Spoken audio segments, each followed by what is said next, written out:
Tucker has questions for liberal snowflakes melting over Trump's thole comment. Tucker Carlson has a knack for cutting, though, the noise and getting right to the heart of an issue, and that's exactly what he just did with the latest anti-Trump controversy. The media and Trump's enemies, a distinction that's becoming hard to tell apart, flew into outrage after it was reported that the president used the term thole to describe several poor and unsafe parts of the world.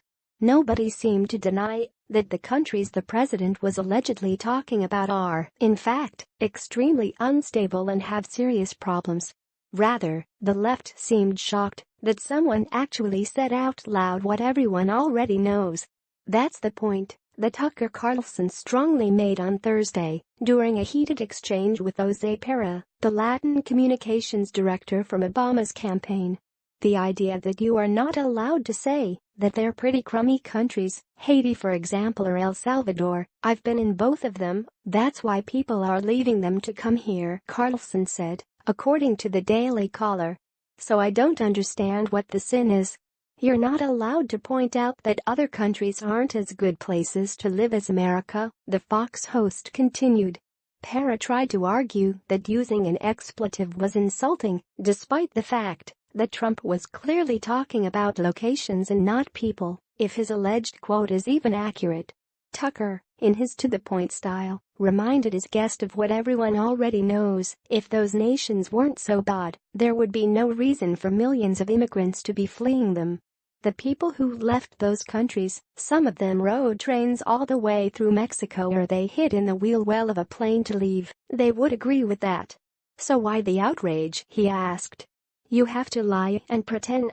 The outspoken conservative host made the same point on Twitter and called out the hypocrisy of liberals demanding America take refugees from places like El Salvador, while refusing to admit the reasons that there are refugees from El Salvador. Option A: El Salvador isn't a shithole, so they don't need 17 years of temporary protected status, and migrants from there should be sent home immediately, he wrote. Option B: El Salvador is, in fact, a shithole. Tucker, as is often the case, is right. People who have actually been to that country, or any of the other nations Trump was talking about, knows that they are cesspools of crime, corruption and danger. The president's term, even though crass, is even literally accurate, as anybody who has experienced a lack of waste disposal and indoor plumbing can attest. People who pretend otherwise either have never been to those parts of the world or are being disingenuous. Liberals might disagree about what our immigration policies should be, that's the point of debate, but flying into faux outrage over the fact that there are bad, crummy parts of the world is ridiculous. It's about parroting narratives and repeating politically correct falsehoods while attacking anybody who speaks the truth. This outrage over reality needs to stop, or America is in serious trouble. Press share on Facebook if you're fed up with honesty being attacked.